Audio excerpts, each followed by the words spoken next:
안녕하세요. 김태욱입니다. 평안한 저녁 시간 되시기 바랍니다.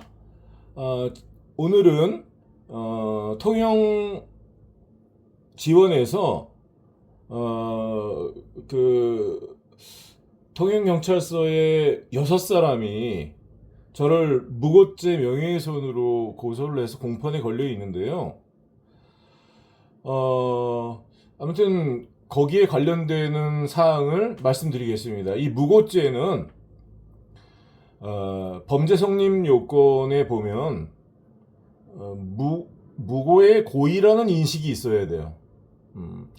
그 어떤 허위 사실이라 할지라도 그 고의가 없이 이렇게 신고를 했다면 무고가 아니죠. 근데 그 사람 마음속에 있는 그 고의를 입증하는 게 참 어렵죠.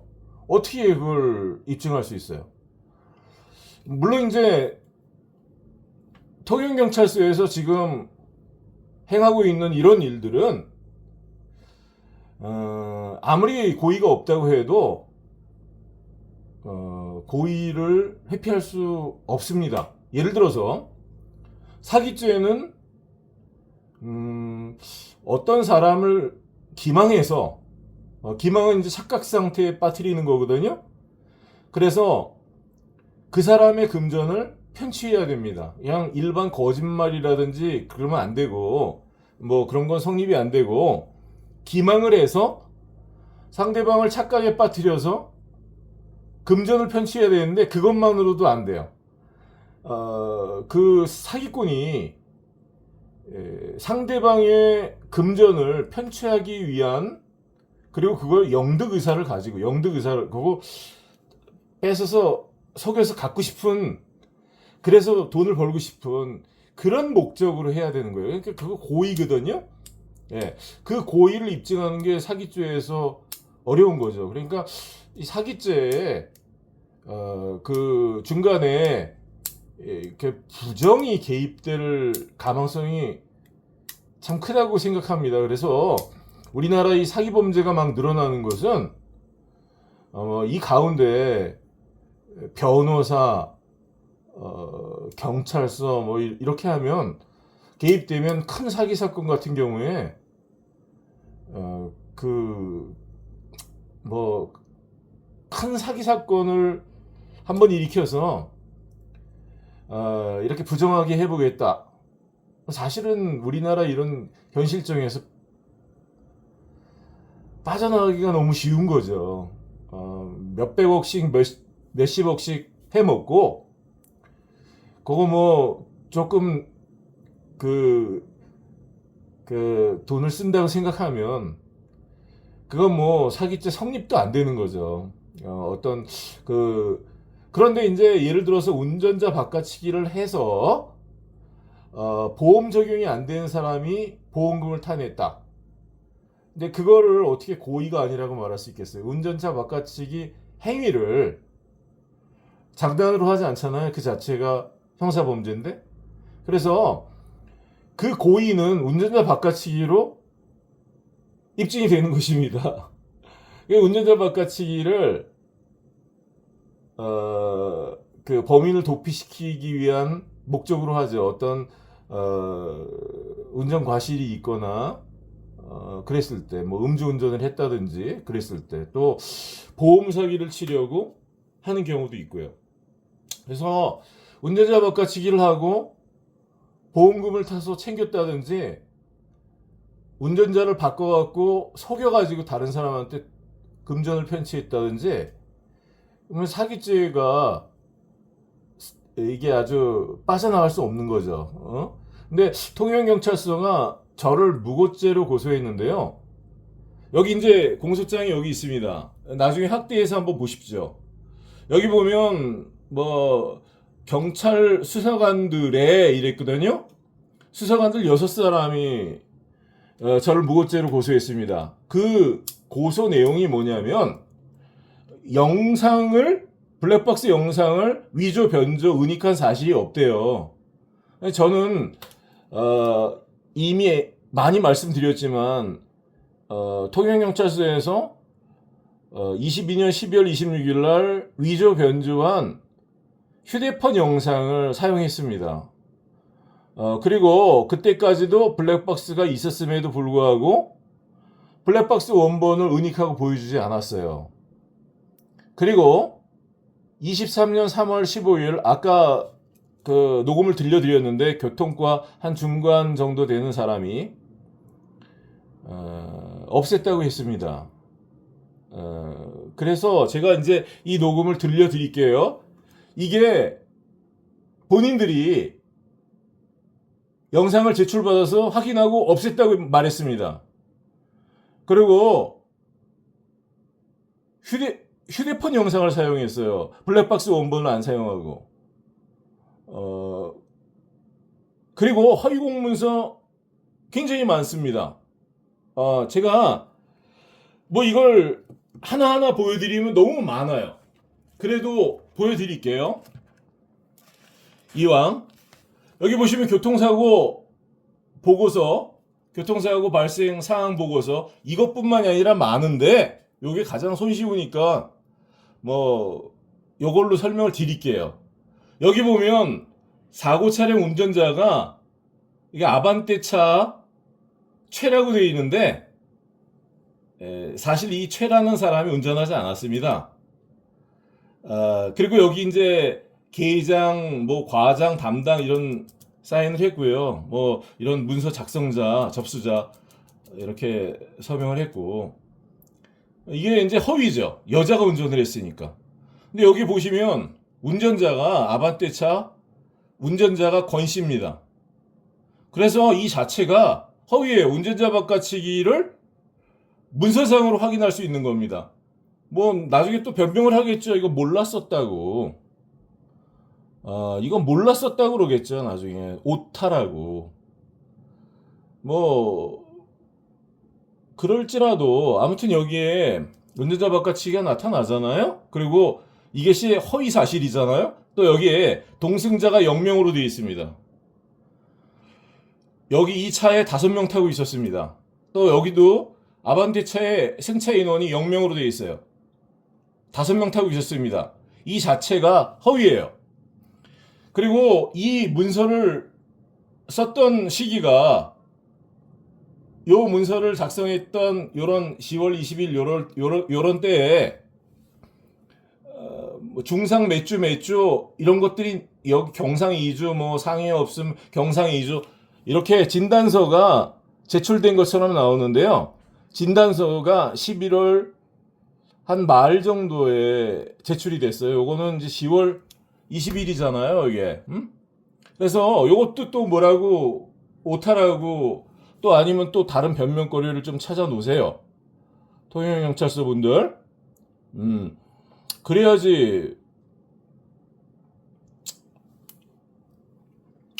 뭐 잘하는 짓이지만 여기 피해 총액을 보면 543만 6천 이렇게 되어 있거든요. 피해를 이렇게 봤다 이거죠. 아반떼차나 뭐 산타페차나 그런 사람들이 저희한테 그럼 피해를 봤다는 거죠. 요거는 뭐냐면 500 얼마라는 금액이요. 여기 보시면 이제 수리비가 여기 아반떼차 수리비인데 200 몇십만 원 나오고 또 뭐 부품 150만 원 나오고 그래갖고 요게 300 몇십만 원 나와요. 360만 원. 그리고 이게 이제 산타페차 수리비 청구서인데 여기에 나오는 금액을 합치면 500 몇십만 원 그 금액이 나옵니다. 그 금액으로 저희 아내를 손괴죄로 체포한 거거든요. 근데 나중에 알고 보니까 여기 보니까 이 사람들이 DB보험사로 보험금을 청구한 거예요. 근데 이날 보험 신고를 한 날 저희가 이렇게 여기 산타페차에 지급한 거고 요거는 아반떼차에 지급한 돈입니다. 이 돈을 지급하는 날로 또 보험 신고를 해갖고 이렇게 며칠 후에 또 돈을 받아갔어요. 그러니까 보험 사기 입증 자료지 이게 손괴 자료가 아닙니다. 또 여기 보시면 날짜가 입고 날짜는 아반떼 차를 10월 16일 날 입고를 했는데 15일 날 사고가 났으니까요. 사고 일자를 1월 28일 날로 써놨어요. 그러니까 이건 이 문서를 만들어서 운전자를 바꿔서 최 씨가 운전한 걸로 해가지고 남자가 DB 보험사거든요. 여자는 아닙니다. 남자 보험사로 또 청구한 거예요. 15일 날 사고 나서 16일 날 입고를 해서 사고 일자를 바꾸고 보험회사를 DB 보험사로 하고 운전자를 남자로 해서 여자가 운전을 했는데 그래서 보험금 청구를 또 해서 단독사고 처리를 받은 겁니다. 이 모든 것을 통영경찰서가 다 알고 있어요. 이 보험금을 받을 때 통영경찰서에서 전화를 해줬고 제가 보험 사기를 눈치채면 안 되니까 저랑 전화를 통화하지 못하도록 이렇게 조치를 통영경찰서에서 취했다고 합니다. 그래서 통영경찰서는 여기에 대한 변명거리와 또 그런 것들을 잘 준비해 놓으시기 바랍니다. 이런 변명을 한다 해도 이미 이렇게 문서상으로 여기 DB보험사에 제출한 걸로 돼 있고 보험 사기는 미수죄도 있고 제출을 안 했어도 미수죄예요. 제출을 해서 청구를 받았다면 보험 사기죄고 청구만 하고 돈을 받지 않았다면 보험 사기 미수죄입니다. 이거 DB보험사로 이렇게 써놨잖아요. 접수번호도 있고. 그리고 이런 금액이 사실은 저희 차한테 송기받은 게 아니죠. 이 서류상. 이 10월 15일 날 사고가 났는데 16일 날 입고를 해서 사고 날짜를 바꿔놨으니까. 그리고 저는 차에 타고 있을 때 이 정도로 수리비가 수백만 원이 나온다면 제가 충격을 느꼈어야 돼요. 충격을 느끼지 못했기 때문에 이 사람들이 이런 식으로 해갖고 수리비도 뜯고 뭐 사람도 다쳤다고 통영경찰서 사람들이랑 주장을 하고 그래서 이런 합의금도 뜯어내고 뭐 형사 합의금도 뜯어내고 이런 거죠. 이런 일을 했던 거죠. 그러니까 통영경찰서에서 저한테 작작하라고 그랬거든요. 거기에 어떤 사람이 작작해라고. 작작? 이게 어느 정도 돈을 이렇게 뜯어갔으면 여기서 작작했으면 이런 일이 발생 안 하죠. 돈을 이렇게 많은 돈을 뜯어가고 보험회사에다가 돈을 또 사기보험금을 청구해서 또 사기보험금을 편취하고 또 형사합의금까지 또 통영경찰서랑 함께 뜯으려고 하다가 영상 조작을 한 거죠. 그 영상 조작 문제는요. 통영경찰서에서 이렇게 저를 6사람이 고소를 했습니다. 이 사람들이 저한테 영상 보여준 게 있어요. 내가 생각납니다. 다 뭔지. 그거 감췄어요. 근데 블랙박스가 아니라 이 사람들이 휴대폰 영상이라고 시인을 한 자체가 본인들이 휴대폰 영상을 사용한 게 불법이거든요. 왜 블랙박스가 있는데 휴대폰 영상을 사용합니까? 그리고 왜 아직도 블랙박스를 숨기고 있어요? 그게 증거 은닉이죠. 그리고 왜 제출받았다가 없앱니까? 없애면 인멸한 건데. 그래서 여기 보면 제가 수사관들이 허위공문서, 증거 조작, 위변조된 증거 자료를 수사에 사용했다. 블랙박스 공문서를 허위로 작성했다. 조작 날조했다. 뭐 이런 거 내가 그렇게 썼습니다. 이 사람들 내가 그렇게 신고했습니다. 진정서에 그렇게 쓰고 고발장에 그렇게 써서 신고했어요. 그런데 문제는 여기 보면 허위 내용으로 고발장을 제출했다 이렇게 되어 있어요. 허위 내용이 아니라 진실한 내용입니다. 자, 그래서 아까 댓글에 보니까 어떤 사람이 저를 두고 이 사람은 무고죄도 적고 정보통신망법 명예훼손 죄도 있기 때문에 구속이 될 것이다 그랬어요. 겁을 그렇게 해서 주는 게 아닙니다. 이렇게 기소하고 송치하고 사람을 인신을 구금하고 그럴 때 양날의 칼이에요. 이게 이 사실이 공소사실이 맞다면 모르지만 이 공소사실이 나오기 전에 체포영장도 또 있거든요.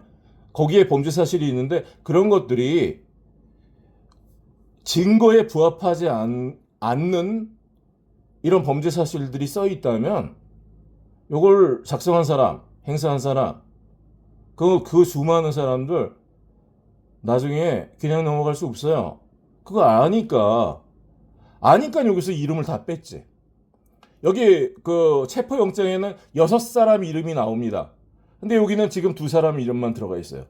6사람이 저에게 고소장을 저를 상대로 제출을 해서 6사람이 저를 형사처벌하려고 무고로 고소한 것입니다. 그래서 경찰 조사, 검찰 조사도 없이 그냥 통영 지원에 올라가서 구공판을 걸어놓은 거죠. 엄청난 사람들이에요, 이 사람들. 그리고 아까 제가 그 댓글을 보니까 댓글이나 뭐 카톡 뭐 여러 가지 문자 이런 걸 통해서 협박성의 말을 하거든요. 근데 그런 거 저를 갖다가 걱정해 주는 척 하면서 몸 조심해라. 뭐 그런 식으로 또 저번에는 독극물을 타서 어떻게 한다. 그러니까 조심해라. 뭐 이런 식으로 집에 들어와갖고 독극물을 타고 가는데요. 그 여러 가지로 볼 때 그 아직도 정신을 못 차리고 그런 댓글을 달고